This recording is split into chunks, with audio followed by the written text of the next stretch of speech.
Welcome to Dungeon Academics. My name is Thomas and I will be your instructor. It's been a while since I did one of these, unfortunately. Summer holidays have come around, which means most of my time is spent looking after my kids and taking them around, and it's very rare that I have some quiet time in the house. But the time is here, so what better thing to do than talk about games? What have I been up to? Well, over summer holidays, a lot of the regular games I've been playing haven't been as frequent as people have been travelling and had other commitments, and that's okay. I have had the opportunity to start playtesting the campaign game that I have been writing, and after one game, I am super thrilled about how well it went. I want to try and do this session 1 with another group of friends to see what different approaches people can take, but it went very, very well. The core parts of this session 1 are character building, learning the mechanics, and sort of getting a feel for the setting. The setting is a high school in 1970 in Texas. All the characters are playing final year students in the last week and a half of school before the summer holidays. They're doing their final exams, they're getting their university applications in, and it's worked really, really well for the first group that I played it with, so I'm super happy with that. It's interesting when you go into a campaign with no knowledge of how the game works, what options you have, and how the rules even work for the game. So what I've done is I've developed a session 1 that has a number of scenes in it that are played out. And then after that, it's very, very open. So the first scene is literally them arriving at school and in the cafeteria joining the clique they're a member of. And I give the players a brochure with 20 different cliques in it, and it says something about them, and it says what they're looking for, it says what they've got, a little bit of colour, a little bit of fluff about the clique. And it's like, which one sounds like you? And if a player then later wants to change their clique because they've realised it doesn't fit, I'm okay with that, that's fine. But the players got into it and they had quite a comprehensive list of options, and they all picked something that resonated with them. So they weren't doing it by rules advantage. Mechanically, each clique has access to a number of skills from a list of 20 or so on their character sheet. And I told them, you know what, you're going to get some points in these skills, but there are other ways you're going to get skills as well. So don't pick it based on I really want to have this skill. Do it purely on vibes. And everyone did, and already they started resonating with their character. The next scene, there's a meeting with the principal. They're in the school's Harvard Club, and the principal is very proud of them, and the principal is actually showing the students off to his childhood best friend and war buddy. They were both Marines in the Second World War, and his buddy is now a general in the Marine Corps, and he left the armed services as an officer and is the principal of a high school. And he's showing his friends off, and the general gives a speech and talks about virtues and valour and things like that. And that actually leads into the characters putting their ability points in. In this game, there's 9 different abilities, and they're split into physical, mental, and social realms. And you get to pick which is the most important to you. And then you assign your points in there, and that's it. And I've told the players, if you want to change these round later, that's absolutely fine. Don't feel like you're committed to something now. This session is about learning how the game works and the flexibility in the system. And if at the end of session 2 you go, actually, you know what, can I swap those round? Yes, absolutely, that's fine. So the players know they are not committing to anything that's going to change, that's going to screw them over later. This is just them learning how the game mechanic works. The next scene is their history exam. And I've told them, okay, you've all passed the history exam. You've all done well enough. The question is whether you get the extra credit marks. So again, there's no downside to failing here. And this allows me to bring in a skill check, and I talk about degrees of success. I talk about mojo, which is this group resource you collect by messing up. And every time you mess up, you get some mojo points, and you can use mojo points to enhance later skill checks. And so they learn, how the dice pool mechanic works, how you can pick within reason, which attribute you're going to be using when you make a skill check. So they're doing an academics check, but are you just using your raw brain power? Are you relying on the fact that you crammed all last night? Or are you going to use some intellectual creativity to try and help you out here? And they got that fine. The next scene is the school sports day. So I said, okay, there's all an event you can compete in. What event would your character do? And the whole setup of the game is a lot like this. Instead of having specific encounters and characters that they meet, I give them the idea of a scene and they can fill in what happens. So the last scene was a house party, and I've said all the seniors are invited to this enormous mansion for a house party. Everyone's going to attend. Who do you want to talk to? Now, all the characters in their cliques have goals. Each clique has tasks associated with it. So, for example, the nerds want to try and get one over on the jocks, and the jocks want to try and get one over on the nerds. And the school band is trying to promote a musical performance. So every clique has some goals, and a secret goal that you only know about if you're a member of that clique. And by going around and talking to the different groups, if they get to know them well, if they're accommodating, those cliques might ask them for help, or they might be able to ask the cliques for help. And already they've created several social relationships that they can then use later on in the campaign to try and get what they want. And they've also had themselves invited to several encounters.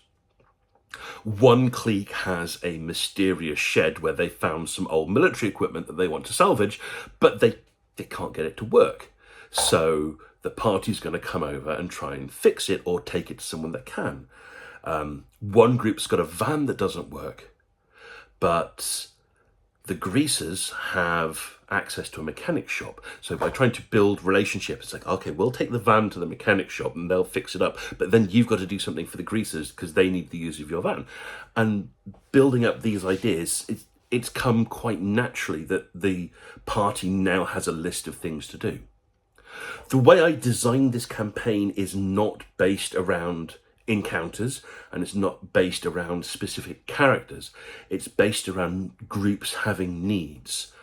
And by trying to match up each group's needs with another group's resources, the gameplay is actually happening. So they've sort of engaged in a lot of social engineering to try and get things to happen. And there were a few moments of sort of exploration.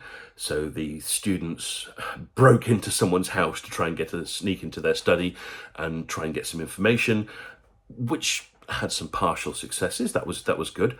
There wasn't any actual fighting yet. I did prepare opportunities for a brawl if they wanted to. If someone said, is there a boxing match or wrestling at the sports day? That's absolutely fine. Let's do that.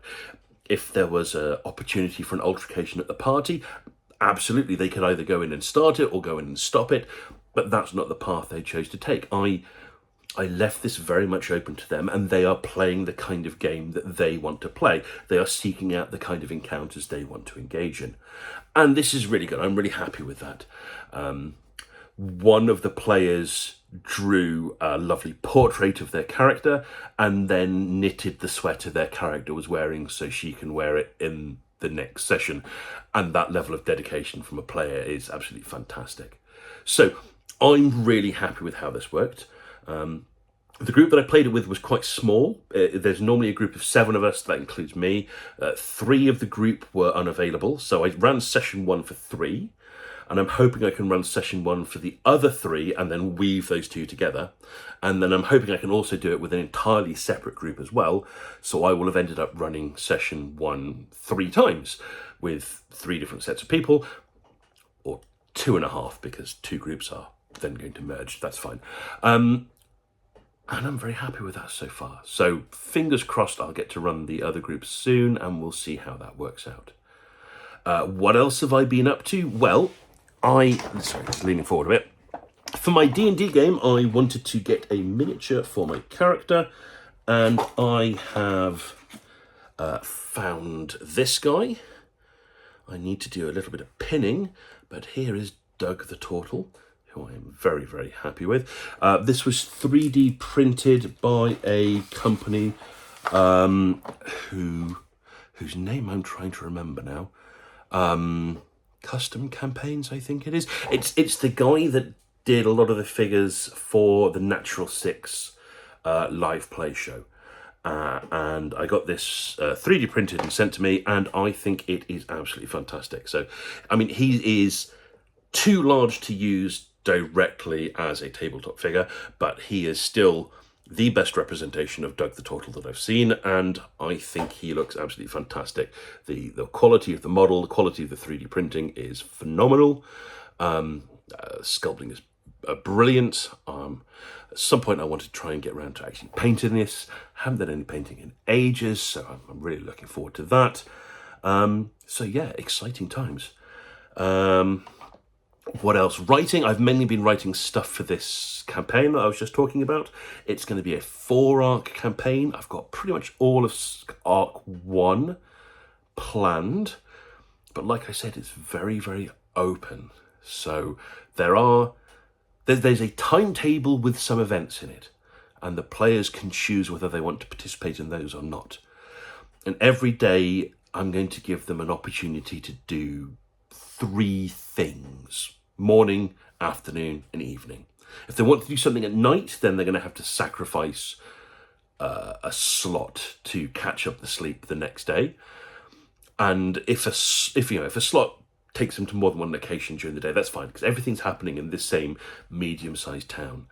But they can have sort of 3 sets of activities every day, and they've just had the Thursday, and then the campaign ends at the end of Friday the following week. The act ends at the end of the Friday the following week. So they're going to have 8 full days, 3 slots per day, 24, I don't want to call them scenes, I don't want to call them acts, 24 blocks in which they can do things. And if they can do 2 or 3 blocks per session, almost a day or a bit less than a day per session, that's going to be 8 to 12 sessions of gameplay for 1 act, which I think is about quite reasonable. The mechanics that we're using is really nice. I don't want to say what it is for reasons, but everything is based on sessions rather than days. One of the things about Dungeons & Dragons is you have short rests, you have long rests, and you have days, and you get all your stuff back on a day.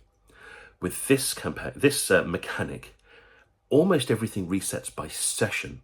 So all the cool abilities you might have, all the special abilities you might have, you start a new session, they've all come back. So you can't spam rests to get your abilities back. They only come back next session. The only exception to that is injuries. Injuries heal based on gameplay time. So if your character gets a black eye, they're going to have a headache for 2 days. So 2 in-game days, you'll have a small penalty to all mental tasks. And then after that, it's healed enough to the point where you're fine. More severe injuries might take longer to heal, and every injury has a specific set of penalties. So you break your leg, a severe injury, it takes a week to heal. So you're not fully healed after a week, but you're healed enough to the point where you can move about without any big gameplay penalty anymore.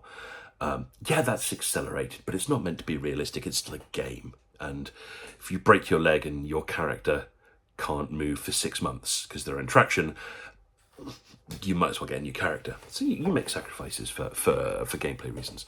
But healing is done real time. Sorry, in-game time. It's not real time. But abilities are recharged by the session. And that seems to be a really nice way to do things. I wish Dungeons & Dragons had something like that. Anyway, my current project is continuing writing up the new combat system idea I had for Dungeons & Dragons with a heavier emphasis on weapon masteries. I need to think of a new name to call them so that it doesn't get confusing between the two mechanics. But the idea that by comboing different weapon mastery abilities in your turn, you gain a bonus, so that encourages you to do different things with each attack and try and attack as many different targets as possible. By encouraging players to have a diversity of actions, I think you can make gameplay more exciting. Anything else I've been up to? Yes, I'm taking part in it was supposed to be a one-shot, but then it turned into a two-shot, and I joined in for the second episode, and now it's a three-shot. So that's always the way it seems to go with Dungeons & Dragons. It's a new DM. He had an idea for a story, thought it would be a one-shot. They didn't finish it after the first session. I joined in for the second session, and he goes, you know what, it's going to be a three-shot. Whether it turns into a four-shot or a five-shot, I don't know. And the guy does have a campaign set afterwards, with this introductory three-shot being a sort of flavour teaser for the main campaign. I decided to play a class I've not really been interested in before because it sounded fun. So I think one-shots are great for that. If you want to test something out or try something different, a one-shot's fantastic, because if it turns out you don't like it, it's only for one or two games, and that's fine. And if it turns out you do like it, maybe you can use it again later. So I played a rogue. Never played a rogue before. And I understand the appeal of a rogue, but I also know that it doesn't appeal to me. But now I've played it and I can work out why. And I played the Arcane Trickster rogue, which I think is the most entertaining of the bunch, because most of the rogue subclasses are focused around being a better rogue, whereas the Arcane Trickster is focused around, you've got some magic as well. So all the roguey stuff you're good at because you're a rogue, and then you got a bit of magic as well. So with a wise choice of cantrips and first level spells, you can have some fun that a regular rogue wouldn't even be able to engage with. So yeah, I'm enjoying the process. We've got our second game in 2 days' time, so maybe I'll have some more action to report there. And what can I say? Bugbear rogues are actually really good fun to play, at least in this dungeon crawling two-shot, three-shot. Don't think I'd enjoy playing a rogue in a full-scale narrative campaign, but I'm definitely enjoying playing it in a dungeon crawl. And that's what I'm here to do. I'm here to have fun, and if I'm having fun, then the class is good. So, what I'll play in the next campaign, the main campaign, I think I'm committed to playing a bugbear, because it's going to be a descendant of this character that I'm playing in the one-shot. I might go for a Hexblade Warlock Blade Singer multiclass. Now that's what Doug is, Doug the Turtle. But I want to try something different. So same structure, same mechanical gameplay style, but very different narrative character style. I like that. I like that idea. I mean, I don't have a problem playing the same class or class combo in two different games, but I'm playing them in very different ways and very different styles, and that allows differentiation between the two characters. Because I'm still playing Doug in The Wild Beyond the Witchlight, which is my face-to-face session, but that's on hiatus over summer. So playing a character with somewhat similar abilities, but a very different style and a different campaign, that's enough to separate the two, and I can compare notes, see which one I enjoy the most. But yeah, having a lot of fun, writing, a bit of playing. Unfortunately, most of the time, is taken up with other things. I think, unfortunately, is the wrong word. I'm getting to spend summer with my kids, which is almost as much fun as playing Dungeons and Dragons, so I can't complain. I'm having a lot of fun there. So, don't know when I'm going to get back to the next video in this series, but as always, enjoy your next game, whatever it may be, because I'm definitely going to enjoy mine. Take care and have a great summer.